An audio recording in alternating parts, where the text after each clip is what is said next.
constant expansion in oil, gas, and coal. So since the US FCCC started, every year we've expanded it. The only 2 years we didn't have a crazy crisis, 2009, 2020. Immediately the year after, we shot back up. So we do all the right things. We've been all talking about doing the right things, how we get the renewables and do all those things. When we bring on the wind farm, we don't take that energy and say, that's that much gas and oil and coal that needs to go back down. Instead, we take those up instead. So we expand it more and we keep doing it. That's what this is about. How do we stop that? Okay, now. Who are you? And this is the thing. Everyone has a plan until they get punched in the mouth. Mike Tyson's famous quote. That's what I thought when I first heard the plenary talk this morning.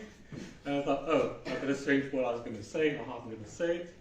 But to the question then, who I am. Well, this is what I said it is. I'll go on to that. I'm David. This is Richard, it's my colleague. We come from 30 years working in the investment industry. We make money for pensions, endowment funds, and sovereign wealth funds. So really major international investors. We spent quite a few years looking into sustainable investing. We were so disgusted with it, we left the industry, basically. We wrote a book. We want to add that to the book list from before, as people who've gone through the system about why this investment model we have is fundamentally unsustainable.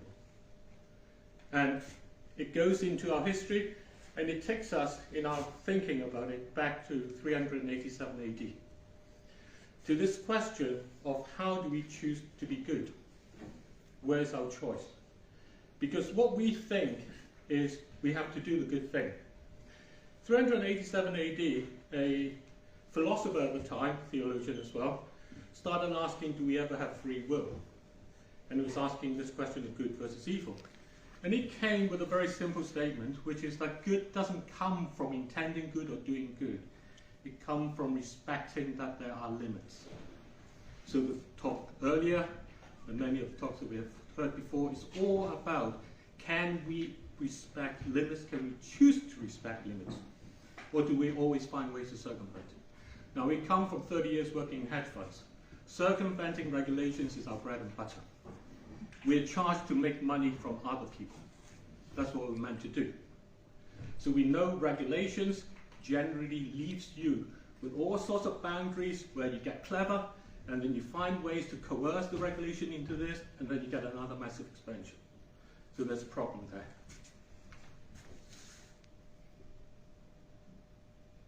So,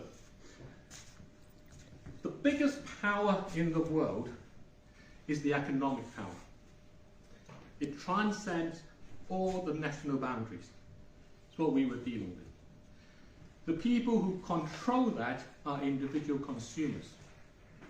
And we described in our book, we're coerced in the way that we've gone through this establishment of marketing, this establishment of needing to sustain an economy into a way of thinking about how that power needs to be maintained. And what we positier, what we call on everyone here, is to join us and say, do we want to use this power ourselves, collectively, to change the shape of the economy? So that we can actually put an end to the expansion of oil, gas, and coal. Now I'm going to go right to the end here of what the end point looks like.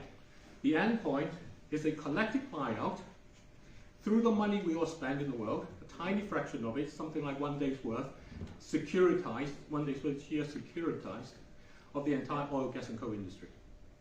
Okay, that's where we end. Now, when you have that, we'll talk about that a lot more, but what do you need to start is the important part. And that's what we want to talk about.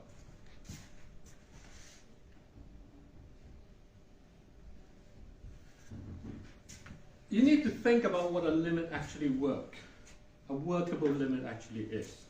When you go out as a teenager and your parent says, come back by 2 o'clock, you know, your parent is thinking, okay, fine, you're going to be your mate, you're going to want to do something, you're going to go out drinking, if you're in the UK, you probably drink a bit too much, and then you go off and get a kebab afterwards, and you're going to hang around somewhere.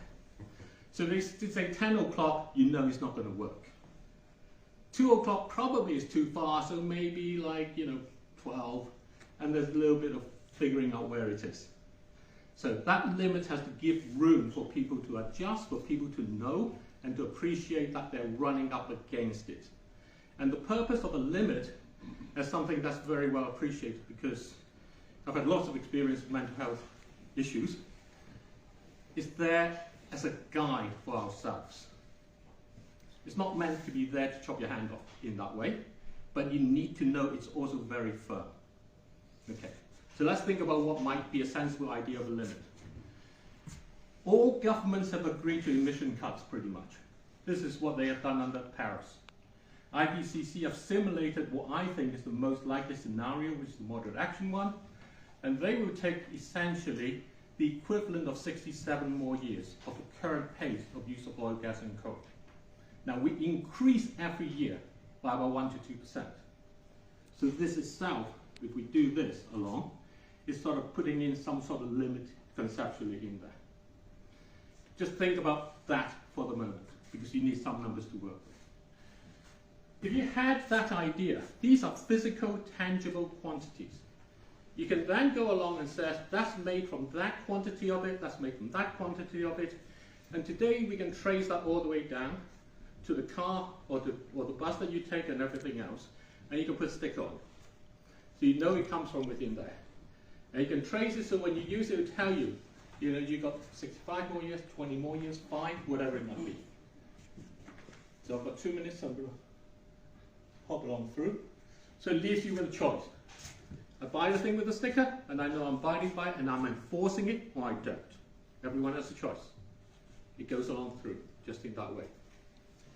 How do you actually go about how you may go on to that? Well, I will leave that to the questions that we can have, but basically I described that right at the beginning. We want to do more. So what do we want you to do? If you think you want to use the collective power of our consumption, stick hashtag it's for you in all your posts. Tell everyone else to do it, basically. COP28 is coming up. We want to get as many of these as possible, because then we can go out to businesses and say, we actually want to use our consumption to be driving where we want it to go. And we can do the rest of the conversations. And if you want to do more, help us to plan a program, both for the 12 days of COP, from the 1st to the 12th, so that everybody who's going to stick a hashtag it's for you into their post will know that they are not doing it just on themselves.